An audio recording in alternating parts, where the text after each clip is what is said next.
আসসালামু আলাইকুম রহমতুল্লাহি অবরকাত। আমি আবদুল্লাহ আলসাদ, আপনারা দেখছেন আবদুল্লাহ আলসাদ ব্লগস। ব্লগ ভিডিও নিয়ে আমি হাজির হয়ে গেছি আবদুল্লাহ আলসাদ। আপনারা দেখছেন আবদুল্লাহ আলসাদ ব্লগসের কথা না বাড়িয়ে মূল টপিকে, মূল ব্লগে জাম্প করবো। চলুন শুরু করে দেখ আজকের ব্লগ সবাইকে ঈদ মোবারক দিয়েছে, অগ্রিম ঈদ মোবারক। মায়েরাকে কেমন লাগছে কমেন্টে জানাবেন। ভাইয়ের শালি সুন্দর লাগছে, অনেক কিউট। ভাইরা কি ভাইরা বানায় ফেলেন কমেন্টে জানাবেন। মাস্ক পরা তাদের দেখা যাবে না চেহারা, কালা না ফর্সা বা সুন্দর, আপনারা আইডিয়া করে নেন। আর আমার কিছুটা বর্তমানে হচ্ছে আমি কন্টেন্টের যে ভয়েস ওভার সেটা আমি চেঞ্জ করে ফেলাইছি। ইন্ট্রোটা অন্যরকম লাগে। আগে কিন্তু ইন্ট্রো দিতে আমাদের প্রায় 20 সেকেন্ড লাগা যেত, এখন কিছুটা কমে আমি চেষ্টা করতেছি ইন্ট্রোটা শেষ করে। এখন কিন্তু এডিটিংয়ের একটা ভালো একটা কামাল দেখলেন। প্রথমে দেখলেন কত মানুষ, কত স্টুডেন্ট, কত ছাত্রীকেও দেখতে পেলেন। সিলেক্ট করে এখন পুরো চেঞ্জ হয়ে গেলো। পাশের মেম্বারও চেঞ্জ হয়ে গেলো। ছাত্রী আসছিল, মেয়ে আসছিল, কিন্তু পরে এগুলো ছেলে বা বেড়া, ঠিক আছে, মুরব্বী। এটা সে ইগনোর করে, মানে আমার ক্যামেরার দিকে তাকাবে, আপনি ক্লিয়ার মতো যদি দেখেন তো দেখতে পারবেন।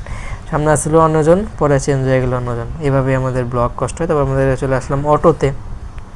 অটোর ফুজে দেখলে আমরা মেট্রোল থেকে নেমে ডাইরেক্ট অটোতে চলে যাই। অটোতে একদম লোকালিটিতে আপনাদের কন্টেন্ট দেওয়ার চেষ্টা করি। তারপর আবার সেটাতে ব্যাক করে আবার মেট্রোলে চলে আসি, কারণ দেখে আমাদের যে ইয়াটা ছিল, কোর্সটা অনেক কম সময়ে ভাই হাতে কলমে শেখার জন্য ওদিকে নিজেকে ইনক্লুড করে, হাতে কলমে শিখেও, যেটা হচ্ছে জয় মাপার জন্য একটা সে অনেক কিছু নিয়ে একই সাহায্যে যে আধা ঘন্টা 1 ঘন্টা যে শিখাইছে, মেন পয়েন্টগুলো আলোচনা করছে, এবং সেই আলোচনাগুলোয় ব্যাপকতা অন্য কন্টেন্টে সে প্রোভাইড করে।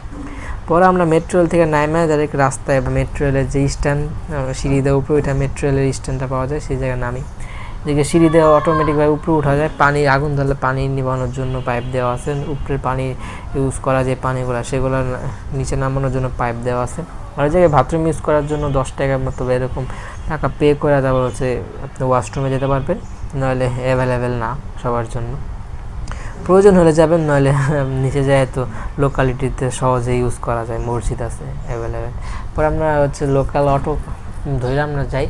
ওই জায়গায় মানুষজন বেশি ছিল, আমরা যে লোকাল অটোটা ধরি, অন্য প্যাসেঞ্জার আছে, আমি বসে পুরো সামনে। পুরো যাওয়ার মতো একটা মানে সমস্যা ছিল, সেই জন্য জায়গায় কন্টিনিউ ব্লগ করার সুযোগ হয় নাই। এটাই। মেট্রো রেল তো বুঝিনি, মেট্রো রেল হাঁটা চলা ঘোরাঘুরি সবই কমপ্লিট করি আমরা। এমন জায়গায় দ্বিতীয়বারের মতো যাওয়ার আগ্রহ হয়েছিল বা আমাদের প্ল্যান ছিল। আপাতত ভাই একবার ফোন কলে ট্রাই করতেছে, কিন্তু পাইতেছে না। আমরা যদি সুযোগ হয় যাবো। ভাই মেসেজ দিয়ে সকালে, সে যদি আগ্রহ ভাগে কিছু জানাইতো তাহলে কিন্তু যাইতাম, কিন্তু আগে ভাগে সে কিছুই জানায় না, একদম পরে ফোন করে জ্বালায়। কিন্তু দিন আগে ভাগে জানাইছিল, জানাই কোনো টাইম দেয় নাই। তারপর দিয়ে ফোন দিতেছে, বাসায় মেহমান দিয়ে বড়, তারও নিয়ে যেতে প্যারা। ওদিকে কলেজেরও একটা তথ্য পাওয়া যেতেছে, কলেজ খুলে যাবে এরকম, কলেজ খুলে সবাই গেছে, খালি আমি একা বাসায় কাম কাজ না। এলে একটা ট্যুর দিয়ে আসলাম, যাই কমপ্লিটার ভালো একটা সময় গেছে আলহামদুলিল্লাহ। বাসায় মেহমান দেওয়া ভরে গেছিলো, মেহমান সাইড কাটায় কাজ কমপ্লিট করে দিয়েছিলাম। আপাতত কেউ নাই দেখে মনে হয়ে যাচ্ছে বাসায় থাকি, গরম গরম বৃষ্টি মসজিদে বাইরে যায় লাভ কি। তো ওই যে কলেজের টাইমে কিন্তু সবই বাইরেও থাকা হয়েছে অনেকটা সময়। কোচিং আদি তো বাং দিছি, কলেজ বাং তো দেওয়া লাগছে। তো কলেজে যাওয়া হইতেছে না, কেউ অগ্রিমভাবে কিছু জানাইতেছে না। কালকে পয়লা বৈশাখ চলে গেল, কলেজে আমাদের অনেক প্রোগ্রাম করার প্ল্যান করে রাখছিল টিচার, কিন্তু সেটা কতটুকু পসিবল মনে হয় নাই, আইডিয়া পাইতেছে না। কারণ ছবি মুভি দেখতেছি না, দেখলে বোঝা যেত যে প্রোগ্রামটাকে কন্টিনিউ মানে সাকসেস হয়েছে নাকি হয় না, এরকম তথ্য পাইতেছি না এখন। আর আপাতত ভাই অনেকবার ফোন দিয়েছে, ফোনে পাইতেছে না। ভাইয়েরও একসময় ফোন দেওয়া, দেখা সাক্ষাৎ করার সুযোগ হয় নাই। আর প্রিসাইজ দিগন্ত ভাই একটা পোর্টালে, নিউজ পোর্টালে সে যোগদান করছে। এটা সাংবাদিকতা পেশা আসলে অনেক মহৎ পেশা, কারণ আপনি একজন মানুষের যেই দুদিন ভোগান্তি সেটা আপনি দূর করে দিতে পারেন এই নিউজ পোর্টালের মাধ্যমে।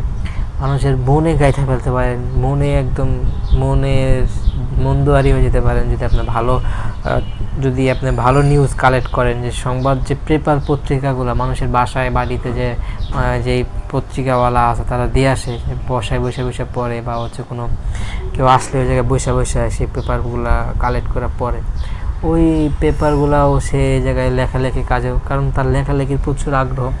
এটা একদম পরীক্ষা হলে বা টিচাররা যা পড়ায়, বোর্ডে যা লেখে সেসব কত সুন্দর আগ্রহ করে সুন্দর করে হাতের লেখে স্পষ্ট করে আস্তে আস্তে বোর্ডের লেখাগুলো সে কমপ্লিট করে, যা বলে তাও লেখে। লেখার প্রতি তার আগ্রহ, সেই জন্য এই জায়গায় নিজেকে ইনক্লুড করছে। আশা করি সাকসেস হবে, কারণ এটা অনেকের বড়, সবার থাকে না। কারণ একটা মানুষ বলতেছে কথা, মনে করেন একটা ভাষণ দিতে আছে, সে জায়গায় মেন কথাগুলো আপনি একটু কিছু সিম্বল ইউজ করা, একটা বড় বাক্যকে হালকা একটা শব্দ দেওয়া যদি বোঝায় এটা পত্রিকায় নিয়ে আসা যায়, তাহলে আসলে বড় একটা পেশা, মহৎ পেশাটা সবাই পারে না আসলে। কিন্তু সাংবাদিকতার ভাষাই অন্যরকম, এটা আপনাকে শেখা লাগে। আর আমরা যেটা করি সেটা হলো কন্টেন্ট ক্রিয়েশন। সাংবাদিকতা কন্টেন্ট ক্রিয়েশনের দুটো সেম, কিন্তু সাংবাদিকতা যেটা আছে যা একদম লোকালে যায় যে কন্টেন্ট কালেক্ট করা, সেটা সহজ, মানুষের মতামত নিয়ে আসা। কিন্তু লেখা যে কালেক্ট করা সেটা কিন্তু আসলে সবাই পারে না। যারা পারে তারা একদম সাকসেস, তাদের জন্য সেলুট। আর যারা পারে না তারাও এদিকে সাকসেস হতে পারে, তারা নিজেদের ফেসগুলো নিয়ে আসতে পারে। আবার যারা কন্টেন্ট বানায় তাদের কিন্তু অনেক মানুষ পছন্দ করে, বা নিজের একটা ব্র্যান্ডিং তৈরি হয়, এটা পরবর্তীতে অনেক কাজ ইউজ হয়। নিজের চ্যানেল দাঁড় করাতে গেলেও বা নিজের একটা ব্র্যান্ডিং দেখাতে গেলেও পরবর্তীতে অনেকটা কাজে এই ব্র্যান্ডিংটা কাজে লাগে। যেমন নিজের একটা কিছু করতে গেলে এটা ভালো। সাংবাদিকতা আমি যে বলবো তা খারাপ, যে অনেক সময় খারাপ ঘটনা যে আমাদের সাথে ঘটে না তা না, সব জায়গায় ভালো খারাপ মিলাই হচ্ছে ভবিষ্যৎ। এই জন্য সব জায়গায় আপ ডাউন থাকবোই, আপ ডাউন নিয়ে আমাদের হচ্ছে আগায় যাওয়া লাগবো। আর বৃষ্টির মৌসুম, যে কোনো সময় আকাশ মেঘলা হয়ে যায়, যে কোনো সময় আকাশ হইতেছে রোদে পুড়ে গরমের আচ্ছন্ন হয়ে যায়। দেখ দিনগুলো আলহামদুলিল্লাহ ভালো, যারা কলেজ লেভেলে পড়ছেন তাদের জন্য নতুনত্ব দিন, যারা স্কুল লেভেলে তাদের জন্য নতুনত্ব দিন হচ্ছে। আর আমরা এগুলো পার করে আসছি, সেজন্য মনে হচ্ছে দিনগুলো আসলে শুধু পার হচ্ছে। যাই যদি কল ধরতাম তাহলে একটা কাজের সন্ধান পাওয়া যাওয়া লাগতো, কাজ না থাকলেও শুধু বাইর হওয়াটা বিরক্ত করে। এক জায়গায় গেলে পুরো দিনটা নষ্ট হয়ে আসি, আর এক জায়গায় মানুষ কীরকম জানি চোখে দেখে, সেজন্য সহজে বেড়াতে চাই না, অনেক চোখে গিয়ে কাজ কালেক্ট করে তারপর বের হওয়া লাগে। আর কবুতর পালবেন এটা লাভবানের একটা পেশা। আপনি বর্তমানে খোঁজ খবর রাখতেছেন না দেখে মনে করতেছেন যে এটা হচ্ছে পেশাটা আসলে গ্রহণযোগ্যতা পায় না, কিন্তু এটা কিন্তু বর্তমানে ক্রেজ আছে। যেমন ভাই পালে, আমার একদম আমার নামের মতো, আমার নামে নামকরণ করা, তার নাম প্রথমেও কিছুটা চেঞ্জ, কিন্তু পরবর্তীতে সাদ যে নামটা SAAD দন্তের সহকারে শাহ, তারপর হাইপেন, তারপর সরে আদ, এই নামটা বানান অন্যরকম হলেও সাদ SAAD, ইংলিশ বানানটা সেম লেখা, উচ্চারণটাও সেম লেখা। তাকে আমরা ভাইরা হিসেবে বা হচ্ছে মিতা হিসেবে বলতে পারি। সে আমার মিতা, বা হচ্ছে নাম সেম হিসেবে কিন্তু আমরা মিতা বলাটাই এই সহজ হয়, সেরকমই সে কবুতর পালে। এবং এটা কোনো ক্রেজ আছে আপনার, এটা যে ডিম পারবো, বাচ্চা হইব, বাচ্চাটা সার্টেন বড় হওয়ার পর্যন্ত, এটা বয়স হলেই 15 দিন 1 মাস এরকম হলে তাকে আপনি কনজিউম করতে পারবেন, খাইতে পারবেন। এটা ইজিলি বিক্রি করা যায়, বাচ্চাগুলোও বিক্রি করা যায়। বড় একটা যদি প্রপার কবুতরও বিক্রি করতে চান তো হিউজ দাম নিয়ে যায়। তারপর হচ্ছে আবার বেশি খাবারও নষ্ট করে না, বেশি জায়গাও নষ্ট করে না, খাঁচার ভিতরে পালতেছেন। এটা আবার হইতেছে যে আবার জাতের কবুতর, ভালো কবুতর, উন্নত কবুতর যদি আপনারা পালতে পারেন, এটা নিয়ে বংশ বিস্তার করতে পারেন, বড় একটা খামার দিয়ে যেতে পারেন, বিশাল প্রফিট নিয়ে আসা যায় এদিক থেকে ইজিলি। আর আজান শুনতে পারতেছেন, এটা হচ্ছে জোহরের আজান, লোকাল মসজিদটাতে আজান আপনারা শুনতে পারতেছেন। যেটা আগের আজানটা শুনছেন অন্য একটা মসজিদ, যেটা আমরা সিয়া সুন্নি, আমাদের 4টা মাযহাব, সেই মাযহাবের অন্য মাযহাব, যেটা আমাদের বেশিরভাগ মানুষ পছন্দ করতো না, আগে কিছুটা মানুষ স্বাভাবিক হয়েছে। আমরা বেশিরভাগ যেই মাযহাব, যেটা আমরা বেশি মসজিদ যেটা ইউজ করি, সেই মসজিদগুলোতে আজান শুনতে আসছেন বেশিরভাগ মানুষ যেই মাযহাব ইউজ করি সেই মসজিদগুলোতে। যাই হোক, এই হচ্ছে কবুতর টাইপের রোমান্স। এই দিক থেকে পশু প্রাণী থেকে আমাদের প্রচুর একটা এই যে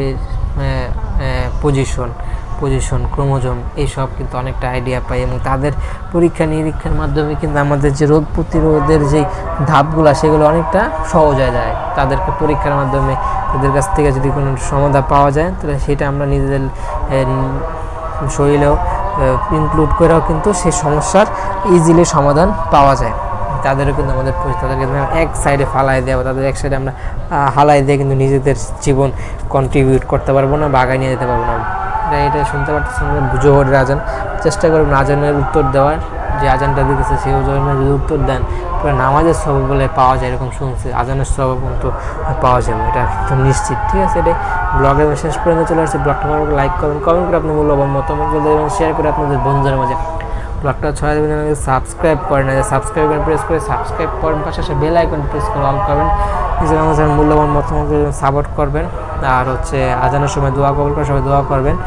আর দোয়া করলে কোনো লস নেই, যে দোয়াটা করবেন সেই দোয়াটা প্রথমে আপনি নিজের জন্য কবুল করবে, তারপর হচ্ছে আমার জন্য যে দোয়াটা করছেন এই জন্য আমার জন্য পরে কবুল করবেন, নিজেটাই আগে কবুল করে। ফেরেশতারা আল্লাহর কাছে বিনয়ভাবে বলে থাকে। আসসালামু আলাইকুম ওয়া রাহমাতুল্লাহি ওয়া বারাকাতুহু। ভাইয়ের জন্য দোয়া করবেন, ভাইয়ের সাথে কন্ট্যাক্ট করে আমি কাজ বাজে